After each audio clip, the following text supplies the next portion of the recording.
If you're over 60 and your waist has felt a little more stubborn lately, this might be why. There's a kind of fat you can't pinch that settles deep inside the belly, wrapping your organs like bubble wrap that squeezes instead of protects. It's called visceral fat, and it quietly stirs up inflammation, nudges blood sugar higher, and makes blood pressure harder to tame. Here's the hopeful part most people never hear.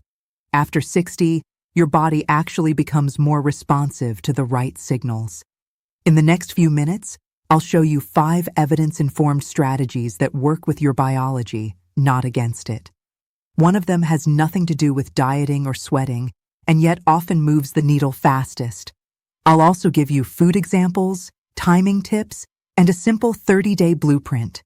Stick with me to the end, and you'll know exactly what to do this week, what to add next week, and how to measure progress without obsessing over the scale. Ready to change the conversation your body is having with belly fat? Gently, safely, and sustainably? Visceral fat is not the same as the soft layer under your skin. Subcutaneous fat is the stuff you can pinch. Visceral fat lives under the abdominal wall, filling the space around the liver, intestines, and pancreas. Too much of it acts like an overactive chemical factory, releasing signals that raise inflammation, impair insulin sensitivity, and make cholesterol patterns less friendly. Why does it creep up after 60? Several reasons. We naturally lose muscle unless we actively protect it. Sleep can get choppy. Hormones shift. Some medications influence weight distribution, and stress chemistry can linger longer. None of this means inevitable. It means we recalibrate the strategy. If you have a medical condition like diabetes, kidney disease, or heart disease, or you're on medications for blood sugar, blood pressure, or thyroid, bring these changes to your clinician so you can tailor them together. The goal is less quick fix, more smart signals. So your body chooses to shrink the dangerous fat and preserve the muscle and energy you need for a vibrant daily life. Let's start with the most quietly powerful nutrition shift: protein distribution. After about age 60, our muscles need a clearer go signal to build and repair. Think of protein like turning a key. The engine doesn't engage without enough. Many older adults get their protein unevenly, light at breakfast, modest at lunch, and a big push at dinner. That pattern starves your muscles all day and asks them to catch up at night. Instead, aim for a steady signal at each meal. A practical target for many adults is roughly 25 to 30 grams of protein per meal, adjusted with your clinician if you have kidney concerns. Morning matters most because you've been fasting overnight and cortisol is higher. A solid protein breakfast flips you from storing to rebuilding. Examples: a Greek yogurt parfait with berries and ground flax, a veggie omelet with a side of cottage cheese, or a smoothie blended with unsweetened milk, protein powder, spinach, and cinnamon. You'll likely notice steadier appetite, fewer mid-morning cravings, and better strength over the next weeks. An early win that sets the stage for shrinking deep belly fat. Keep that rhythm going at lunch and dinner. Build your plate by choosing protein first, then adding colorful vegetables and smart carbs. Lunch could be a tuna bean salad with olive oil and lemon, or lentil soup plus a slice of whole grain bread. Dinner might be baked salmon with roasted Brussels sprouts and a small sweet potato, or a tofu vegetable stir-fry over quinoa. Batch cooking helps. On Sunday, roast chicken thighs, cook a pot of beans, boil a dozen eggs, and wash a big container of salad greens. Now, fast food at home is just assembly. Pitfalls to avoid: cereal with milk as the lone breakfast, a leafy salad with barely any protein at noon, and a huge meat-heavy dinner that tries to compensate for the day. That not only stalls muscle maintenance, it nudges your metabolism to idle. If you live with chronic kidney disease or have been told to limit protein, ask your clinician for your personal range and prioritize higher quality sources within that limit. The objective isn't more and more, it's well-timed and right-sized. Consistency beats perfection here. Let's talk temperature. Gently. We have more than one kind of fat. The common pale white fat stores energy. Brown fat is metabolically active. It burns calories to create heat and seems to help regulate blood sugar and lipids. Adults keep small pockets of brown fat, and cooler environments can nudge it to wake up. You don't need ice baths or macho challenges to benefit. Try this. Once a day, spend 30 to 60 minutes in a slightly cooler room, think 66 to 68 degrees Fahrenheit, wearing light but comfortable clothing. End your warm shower with 15 to 30 seconds of water that's noticeably cool but not shocking. Add a brisk 5-minute walk outside when the weather's mild. These mild exposures can signal brown fat without misery. Safety first. If you have heart disease, Raynaud's, neuropathy, balance issues, or you just dislike feeling chilled, start tiny. 5 minutes of cooler air, a 10-second cooler rinse, and build only if you feel well. The goal isn't to suffer, it's to give your metabolism a little nudge. Pair this with a warm beverage and a cozy sweater afterward, and many people find it surprisingly pleasant and an easy daily habit. Timing your meals can also change the way your body handles energy. Instead of grazing from early morning to late night, try compressing your eating into a consistent daytime window that matches your natural rhythm. For many older adults, a 10 to 12-hour eating window feels realistic and kind. For example, breakfast around 9 a.m. and dinner finished by 7 p.m. During the overnight quiet hours, insulin levels settle, your liver gets a break, and the body becomes more willing to tap stored fat for fuel. We're not aiming for extreme fasting. We're restoring a clear on-off switch. Feed during the day, restore overnight. If you're new to this, ease in. Choose a 12-hour window this week, say 8 a.m. to 8 p.m., and simply avoid snacking outside it. Next week, bring the evening cutoff earlier by 30 to 60 minutes. Keep hydrating with water, herbal tea, or black coffee if your stomach tolerates it. Flavored waters without sugar are fine for most. If you take medications with food early in the morning or late at night, keep those the same and place your meals around them. Kind and steady beats aggressive and unsustainable. To make this real, here's a day that many of my patients thrive on. Wake, rehydrate, and have a calm moment before any calories. Breakfast around 9 a.m. with 25 to 30 grams of protein. A short walk. Lunch at 1 p.m. Protein, greens, whole grain, or fruit. A cup of tea mid-afternoon if you like. Dinner by 6:30 p.m. Protein, vegetables, and a small portion of starch if you want it. Finish eating by 7 p.m. Then switch to water or herbal tea. If you're hungry late, check. Did you skimp on protein or fiber earlier? Adjust tomorrow. Don't white-knuckle tonight. If sleep is tricky, avoid heavy or spicy dinners and keep caffeine before noon. Signs you've gone too far: dizziness, irritability, headaches, or sleep disruption. If that happens, widen the window for now. Caregivers, this the place to match routines. Shared meal times bring structure and social connection, both of which help adherence. Remember, consistent daylight eating and a quiet night helps your internal clock, your gut, and your hormones agree on the plan. Quick pause while you're still with me. If this is useful, take a moment to subscribe to Senior Vitality Pro and tell me your age or where you're watching from in the comments. I read them and shape future topics around your needs. It's one small way to personalize what we do here together. Now let's feed your allies, your gut microbes. Soluble, viscous fibers form a gentle gel in the gut. That slows the rise of blood sugar after meals, keeps you fuller longer, and, here's the magic, these fibers become food for beneficial bacteria. Those microbes produce short-chain fatty acids like butyrate, which help calm inflammation, support the gut lining, and may encourage your body to burn more fat from the middle. Top sources include oats and barley, beans and lentils, chia and ground flax, psyllium husk, and konjac root, often sold as glucomannan or in shirataki noodles. Start low and go slow. especially if beans talk back. A teaspoon of psyllium with a full glass of water, 15 to 30 minutes before a meal can blunt post-meal spikes. A tablespoon of ground flax in your breakfast adds fiber and heart-healthy fats.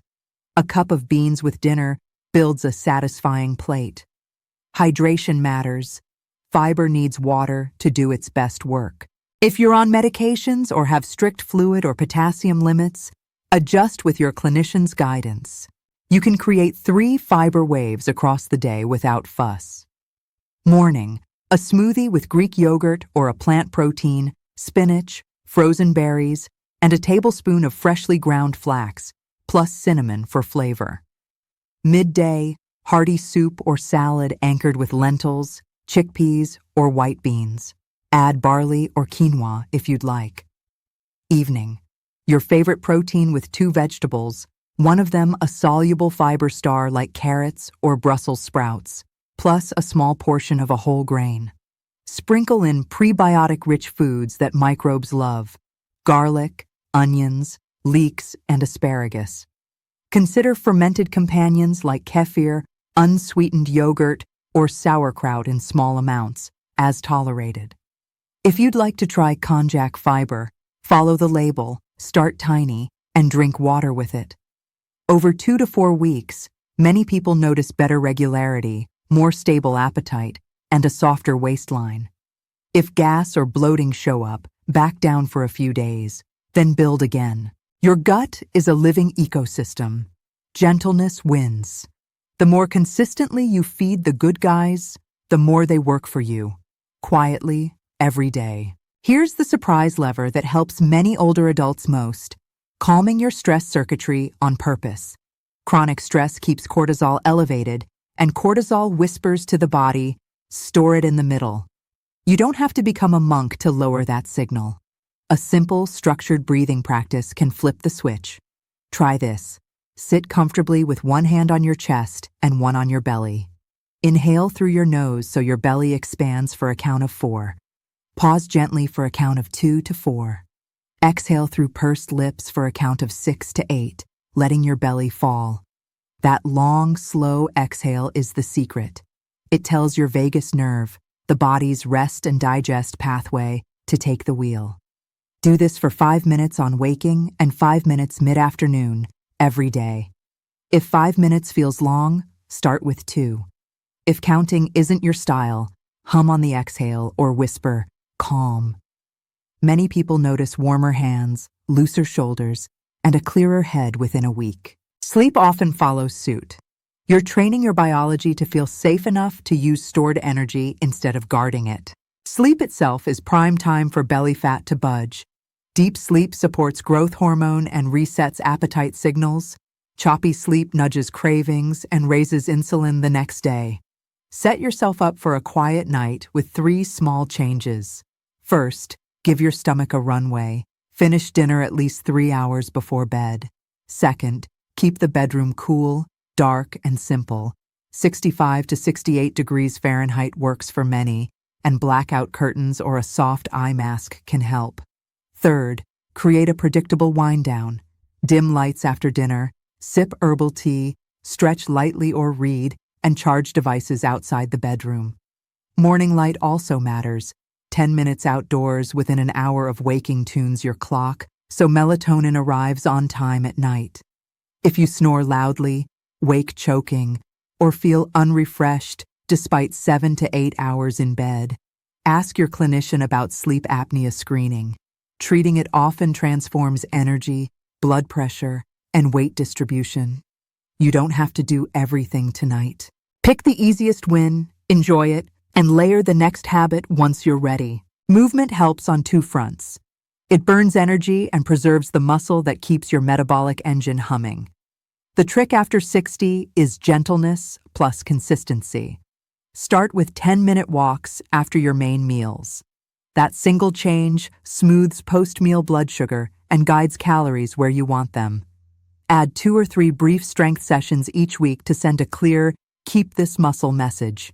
No gym needed. Sit to stands from a chair, wall push-ups, a light resistance band row, and calf raises. Do one set of 8 to 12 repetitions of each, rest, then repeat once if you feel good. Balance work counts too. Stand near a counter, practice heel-to-toe walking, or single-leg stands with support as needed. If you have joint pain, try water walking or a stationary bike. If pain flares, scale back, not quit, and ask a physical therapist for modifications. We're not chasing soreness or sweat. We're asking your body to stay ready for your life. Climbing steps, carrying groceries, dancing in the kitchen. That functional strength makes every other strategy more effective. Let's knit these ideas into a 30-day, low-stress plan. Week 1, secure your base. Pick a 12-hour eating window you can keep most days. Anchor breakfast with 25 to 30 grams of protein, and add a 10-minute walk after one meal. Practice the 2 breathing sessions on waking and mid-afternoon for 2 minutes each. Week 2, build gently. Bring dinner earlier by 30 to 60 minutes. Add soluble fiber daily. Say, a tablespoon of ground flax at breakfast and beans at dinner, and make your post-meal walk a daily habit. Expand each breathing session to 3 to 5 minutes. Week 3, layer support.